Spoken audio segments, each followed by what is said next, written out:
ফা কি অবস্থা সাব্বির ব্যাসের বলা এটা বেশি হয়ে গেছে নাকি কি অবস্থা সাব্বির ব্যাসের পোলাপান আশা করি সবাই ভালো আছো ভালো ঠিক আছো কিনা এটা নিয়ে প্রশ্ন আছে কারণ আর মাত্র 4 মাস সময় এই 4 মাস পরে ইন্টারমিডিয়েট পরীক্ষা সো এই 4 মাস আমরা যে সময় আছে এই সময়টায় এখানে লেখা আছে যে এইচএসসি তে বাংলা কেমনে পড়বো সো এই টেনশন অনেকের কাজ না করলেও এটা একটা গুরুত্বপূর্ণ প্রশ্ন কারণটা হলো যে বাংলা ক্ষেত্রে দুটো পার্ট আমরা বলছি Bangla first paper Bangla second paper so এই জায়গাটা খুবই গুরুত্বপূর্ণ যে বাংলাটি কেমন করে পড়া উচিত কারণটা হলো ইন্টারমিডিয়েটে বাংলাটা যতটা গুরুত্বপূর্ণ একই সাথে অ্যাডমিশন তার থেকে বেশি গুরুত্বপূর্ণ বাংলাটা ঠিক আছে সো এই ইন্টারমিডিয়েটে আমরা যা পড়ছি এর বাইরে কিন্তু অ্যাডমিশনে খুব একটা বাংলা আসে না মানে ব্যাকরণের কিছু অংশ এবং মেমোরাইজিং পার্টে কিছু অংশ আসে কিন্তু বড় অংশটাই আমরা ইন্টারমিডিয়েটে যা পড়ছি অ্যাডমিশনেও ঠিক ওই জিনিসগুলোই আসে তাহলে এইটারে এখন থেকে কেমন রিলেট করে পড়াশোনা করা উচিত সেই ব্যাপারটা নিয়ে কথা বলবো আজকে আমরা ওকে যদি আমরা খেয়াল করি প্রথমত আমরা যে জিনিসটা কি করি যে বাংলা প্রথম পত্রের ক্ষেত্রে যে ব্যাপারটা করি আমরা সেটি হলো যে একটা গল্প বা একটা কবিতার ক্ষেত্রে আমরা যে ব্যাপারটা করি যে গল্প বা কবিতা পড়ছি নাই এটা দেখার বিষয় না কিন্তু ওই গল্প বা কবিতার যেটা মূল পাঠ আছে অর্থাৎ মূল ভাব যেটা আছে এইটা খুব ভালো করে আমরা পড়ছি কারণটা হলো যে এই মূল ভাব পড়লেই সৃজনশীল লেখা যায় আর গল্প মোটামুটি কিছু প্রশ্ন পড়লেই দেখা যায় যে কমন পাওয়া যায় এমসিকিউ গুলো সো এমসিকিউ এবং সৃজনশীল এই দুটো খুব অনায়াসে পাওয়া যায় এখন প্রশ্ন হলো যে ভাই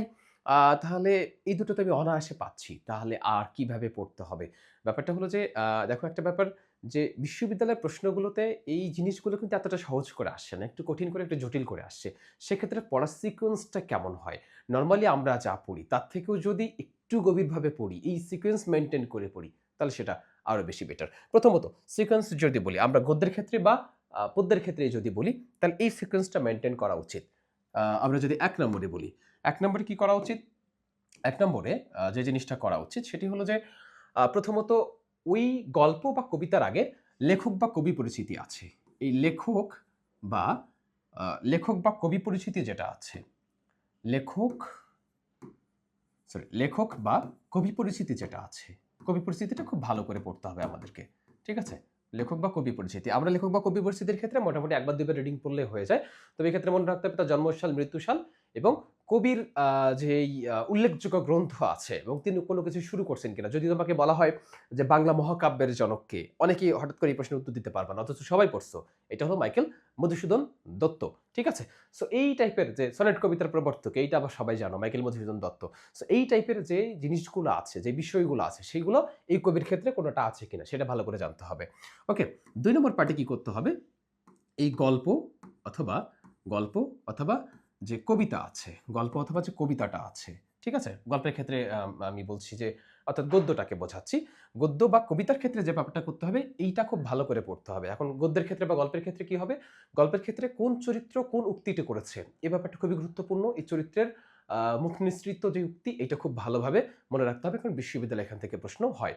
একই সাথে কবিতার ক্ষেত্রে যে ব্যাপারটা করতে হবে যে কবিতাটা এত ভালো করে পড়তে হবে যেন যদি আমি বলি যে আগের লাইন যদি বলি তাহলে পরের লাইনটা তুমি যেন বলতে পারো যে এতক্ষণে অরিন্দম কহিলা বিষাদে পরের লাইন কি জানিনু কেমন আসি লক্ষণ পশিল রক্ষপুরে ঠিক আছে সো এই যে পরের লাইনটা যেন তুমি অনায়াসে বলতে পারো কবিতা ঠিক এতটা ভালো করে পড়তে হবে আচ্ছা এটা গেল 2 নম্বর পার্ট 3 নম্বর পার্টে আমাদেরকে যেটা করতে হবে প্রত্যেকটা কবিতা বা গল্পের কি আছে শব্দার্থ এবং টিকা আছে শব্দার্থ এবং টিকা ওকে শব্দার্থ বা টিকা আছে এই শব্দার্থ টিকা যেটা আছে এই শব্দার্থ টিকা খুবই ভালো করে পড়া উচিত কারণ এখান থেকে তোমার ইন্টারমিডিয়েটের প্রশ্ন হবে বিশ্ববিদ্যালয়ের ক্ষেত্রেও প্রশ্ন হবে ওকে আর 4 নম্বর যদি বলি 4 নম্বরে কি করতে হবে সেটা হলো সেই গল্প বা কবিতার কি একটা মূল ভাব আছে মূল পাঠটা আছে মনে রাখতে হবে তুমি অন্য কিছু মুখস্থ করো বা না করো ভাই এই মূল ভাব বা মূল পাঠ যেটা আছে এটা অবশ্যই তুমি মুখস্থ করো কারণটা হলো এই মূল ভাব বা মূল পাঠটা যদি আমরা মুখস্থ করি তাহলে সুবিধা কোথায় যে ইন্টারমিডিয়েট পরীক্ষা যখন তুমি বসবা সেখানে যে সৃজনশীল আসবে সেই সৃজনশীলটা এই মূল ভাবটা পড়লেই মোটামুটি তুমি পেয়ে যাবে ইনশাল্লাহ কারণটা হলো যে মোটামুটি সবটা সারাংশটাই মূল ভাবটার মধ্যে দেয়া থাকে আর পোলাপান তো একটু তোমরা এটা ভালোই পারো যে মূল ভাব পড়ছো বা নাই পড়ছো ওই কবিতা পড়ো বা না পড়ো গল্প পড়ো বা না পড়ো দেখা গেছে সৃজনশীল আসছে যার কেউ নাই তার কি আছে উদ্দীপক আছে উদ্দীপকের গুরুত্ব অপরিসীম এগুলো লিখে দিয়ে আসো তো স্বাভাবিকভাবে বাংলাদেশের প্রেক্ষাপটে অনেক টিচার হয়তো দয়া করে তোমরা নম্বর দেয়, কিন্তু বিশ্ববিদ্যালয়ে কিন্তু পার পাওয়া যাবে না। মূল ভাব পড়ার আরেকটা উপকার হলো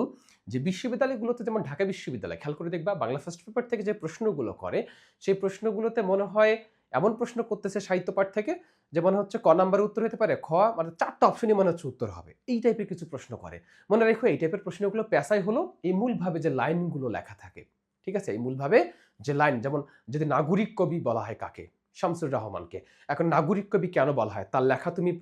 এত লেখা তো তুমি পড়ো নাই, ওই একটা সর্বোচ্চ কবিতায় তুমি পড়ছো, ঠিক আছে। তো এই শামসুর রহমানের যত লেখা আছে সবকিছুতে নাগরিকতা, ঢাকাকে নিয়ে বা ওই সকল নগর জীবনটাকে নিয়ে আসলে বেশি লেখালেখি করেছেন উনি। তো এত ডিপলি তো তুমি পড়াশোনা করো নাই আসলে, কিন্তু মূল ভাবটা যখন তুমি মুখস্থ করবা তখন তুমি মোটামুটি বুঝতে পারবা, তোমার মনে পড়বে ও আচ্ছা এই কারণে নাগরিক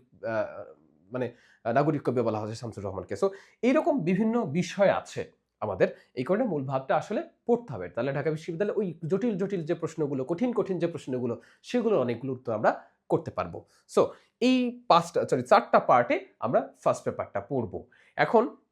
এইটা পড়বার পরে কি করতে হবে, যদি এই 5 নম্বর পার্ট, তাহলে এইটা গেল আমাদের মূল যে সাহিত্য বইটা আছে, এই সাহিত্য বইয়ের মধ্যে এই 4টা পার্ট আছে। 5 নম্বর পার্টে কি করতে হবে, সেটি হলো তুমি বোর্ড প্রশ্ন কিছু দেখতে পারো, ইন্টারমিডিয়েটের বোর্ড প্রশ্ন, বোর্ডের ক্ষেত্রে বোর্ড প্রশ্ন বা কলেজ, বোর্ড বা কলেজের কিছু প্রশ্ন দেখতে পারো, এটা সৃজনশীলের ক্ষেত্রেও বলো বা এমসিকিউর ক্ষেত্রে বলো।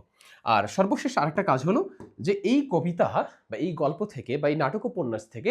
এখন পর্যন্ত বিশ্ববিদ্যালয়ে কোন প্রশ্নগুলো আসছে, বিশ্ববিদ্যালয়ের বিগত বছরের প্রশ্ন। ওকে, বিশ্ববিদ্যালয়ের বিগত প্রশ্ন, বিগত প্রশ্ন, ঠিক আছে, এই জায়গাটা ভালো করে পড়া উচিত। সরি, বিগত প্রশ্ন। ওকে, বিশ্ববিদ্যালয়ের বিগত বছরের প্রশ্নগুলো একটু ভালোভাবে দেখা উচিত। তো আমরা যদি মোটামুটি এই 6টা পার্ট ভালোভাবে মেনটেন করতে পারি, তাহলে বাংলাতে কেউ নাই, কারোর সাধ্য নাই যে তোমাকে আটকায়। তুমি ইনশাল্লাহ ইন্টারমিডিয়েট তো ভালো করবাই, 90+ নম্বর পাওয়া সম্ভব, এবং একই সাথে বাংলাদেশের বিভিন্ন বিশ্ববিদ্যালয়গুলোতে তুমি খুবই খুবই খুবই ভালো করতে পারবা। মনে রাখতে হবে এই বাংলা ফার্স্ট পেপারটা এত গভীরভাবে কেন পড়তে হবে, যে ইন্টারমিডিয়েটের পরবর্তী সময়টাতে অ্যাডমিশনের সময় গিয়ে আমরা কিন্তু বাংলা ফার্স্ট পেপার ভাই এত গভীরভাবে পড়বার সুযোগ নাই। আর কোনো কোচিংয়েই তোমাকে আসলে বাংলা ফার্স্ট পেপার আলাদা করে ক্লাস করাবে না। তবে ক্লাস করলেও তুমি কি হবে, বিরক্ত হবা যে ভাই অপরিচিত গল্প আমাকে কতবার পড়াবেন, এই সোনাত্তরী কবিতা তুমি 2 বছরে কতবার ক্লাস করেছো, কতবার পড়েছো। কিন্তু কথা হলো কি, যে এইটা ক্লাস করার দরকার না হলেও তোমাকে ব্যাপকভাবে ডিপলি পড়তে হবে। কতটা ডিপলি পড়তে হবে, তুমি জাস্ট ঢাকা বিশ্ববিদ্যালয়ের সাহিত্যের প্রশ্নগুলো বের করো বিশ্ববিদ্যালয়ের প্রশ্নগুলো থেকে, তাহলে বুঝতে পারবে যে কতটা ডিপলি পড়া লাগে, ঠিক আছে। সো এইটা আমার মনে হয় যে ফার্স্ট পেপার পড়ার ক্ষেত্রে বেস্ট একটা ওয়ে, ঠিক আছে। এইবার আসি বাংলা সেকেন্ড পেপারটা আমরা কিভাবে পড়বো। ওকে, বাংলা সেকেন্ড পেপারের কথা যদি বলি আমরা, যে বাংলা দ্বিতীয় পত্র আমরা লিখছি, বাংলা দ্বিতীয় পত্র কিভাবে পড়বো, দ্বিতীয় পত্র। সো এই যে বাংলা যে দ্বিতীয় পত্র আছে, এই বাংলা দ্বিতীয় পত্রের ক্ষেত্রে মনে রাখতে হবে ঢাকা বিশ্ববিদ্যালয়ে বিগত 3, 4, 5 বছরে যে প্রশ্নের প্যাটার্ন আসছে, ঠিক আছে, যে ঢাবির বিগত 3 বছর, 4 বছর বা 5 বছরের প্রশ্নের প্যাটার্ন যদি তুমি খেয়াল করে দেখো, তাহলে মনে রাখবা 4 থেকে 6টা প্রশ্ন, মানে ঢাকা বিশ্ববিদ্যালয়ে মোট কয়টা প্রশ্ন হয়, টোটাল প্রশ্ন হয় হলো 15টা, ঠিক আছে। এই 15টার মধ্যে 4 থেকে 6টা প্রশ্ন আসতেছে তোমার বাংলা দ্বিতীয় পত্র থেকে। এই দ্বিতীয় পত্র থেকে 4 থেকে 6টা যে প্রশ্ন আসতেছে, এই প্রশ্নগুলো মেনলি আসতেছে কোন জায়গা থেকে, এই জিনিসটা যদি আমরা খেয়াল করি, এই 4টার মধ্যে প্রত্যেক বছর লাস্ট 3-4 বছর ধরে 1 নম্বর অভিধান তত্ত্ব, এই যে অভিধান তত্ত্ব, অভিধান তত্ত্ব, ঠিক আছে, অভিধান তত্ত্ব, এই জায়গা থেকে প্রত্যেক বছরই একটা করে প্রশ্ন আসতেছে, অথচ এই টপিকের ক্লাস নিতে জাস্ট আমাদের 10 মিনিট সময় লাগে। বা তুমি যদি নিজেও পড়ো ভাই 10-15 মিনিটের মধ্যে তুমি অভিধান তত্ত্ব ইনশাল্লাহ বুঝে যাবে, এটা কোনো ব্যাপারই না, ঠিক আছে। অভিধান তত্ত্ব 2 নম্বর বিষয় হলো যে এই অভিধান তত্ত্ব তোমার ইন্টারমিডিয়েটের বাইরে, কিন্তু তোমার যে এই যে তুমি যে পড়ছো উচ্চারণ, 1 নম্বর টপিক কি তোমার, 1 নম্বর টপিক হলো উচ্চারণ। তারপর 2 নম্বরে কি আছে তোমার, বাংলা ব্যাকরণের 2 নম্বরে কি আছে, বানান আছে, বানান আছে, বানান। 3 নম্বরে কি আছে, সরি 3 নম্বরে আছে হলো তোমার, আচ্ছা তোমার বইয়ের 3 নম্বর টপিক হলো এইটা আছে যে পদ প্রকরণ আছে। 4 নম্বরের ক্ষেত্রে যদি বলি আমরা, ঠিক আছে, 4 নম্বরে আছে তোমার বইয়ে কি আছে, তোমার বইয়ে 4 নম্বরে আছে হলো তোমার ওই যে সমাস, সরি উপসর্গ, উপসর্গ, তারপর সমাস, সমাস প্রত্যয়, ঠিক আছে, এই টপিকগুলো আছে তোমার বইয়ের 4 নম্বর টপিকে, এবং একই সাথে তারপর কি আছে, ওই যে বাক্য প্রকরণ একটা আছে, আর হলো অপপ্রয়োগ শুদ্ধ প্রয়োগ আছে। তা মনে রাখতে হবে ওইগুলা থেকে প্রশ্ন না হলেও বিশেষ করে উচ্চারণ, বানান, পদ, এই যে উপসর্গ, সমাস, প্রত্যয় তো লাস্ট কয়েক বছরে ছিলই না আমাদের শর্ট সিলেবাসে, কারণটা হলো এটা ফুল সিলেবাসের অংশ, এই বছর 26 ব্যাচ থেকে তোমরা পাচ্ছ। তো এই যে এখানে উচ্চারণ, বানান, পদ, অভিধান তত্ত্ব, উপসর্গ, সমাস, বিশেষ করে এই কয়টা টপিক 1 2 3 4 5 6, এই 6টা টপিক থেকে প্রত্যেক বছরই মোটামুটি 3-4টা করে প্রশ্ন হয়েছে। প্রত্যেক বছর তুমি লাস্ট ইয়ারে ঢাকা বিশ্ববিদ্যালয়ের প্রশ্ন দেখো, সেখানেও এই জায়গা থেকে প্রশ্ন হয়েছে। তো আমার কথা হলো ভাই কি, যে ব্যাকরণের তুমি ইন্টারমিডিয়েট যা পড়তেছো সেখানে ঢাকা বিশ্ববিদ্যালয়ের প্রশ্ন আসে মেনলি 15টা বাংলার, তার মধ্যে তোমার ব্যাকরণ থেকে আসে 4 থেকে 6টা। তো 4 থেকে 6টা প্রশ্নের মধ্যে তুমি যদি এই কটা টপিক পড়লে মোটামুটি 4টা বা 5টা প্রশ্ন কমন পাও, তাহলে বুঝতেছো এটা কত বড় একটা জায়গা। তো সেই জায়গা থেকে আসলে আমরা মেনলি কেমন করে পড়াশোনাটা গোছাবো বা পড়াশোনাটা কেমন করে করবো, এই জায়গাটা নিয়ে যদি একটু কথা বলি, দেখো সেটি হলো যখন তুমি পদ প্রকরণ পড়তেছো, ধরো পদ প্রকরণ আমরা সুন্দর করে পড়লাম যে পদ কত প্রকার, কি কি 8 প্রকার, এই সব প্রকারভেদ পড়লাম। পড়ার পর যেটা কি করতে হয় সেটা হলো যে ঢাকা বিশ্ববিদ্যালয় মেনলি এই জায়গাটার সাথে গুরুত্ব দিচ্ছে যে তোমাকে কি করতে হবে, যে একাডেমিকের জন্য তুমি তো পদ প্রকরণ পড়তেছো, ঠিক আছে, বিশেষ করে ধরো উপসর্গের কথা যদি বলি, সো উপসর্গ কি হয়, সারা বছর দেখবা ইন্টারমিডিয়েটে প্রশ্ন আসে যে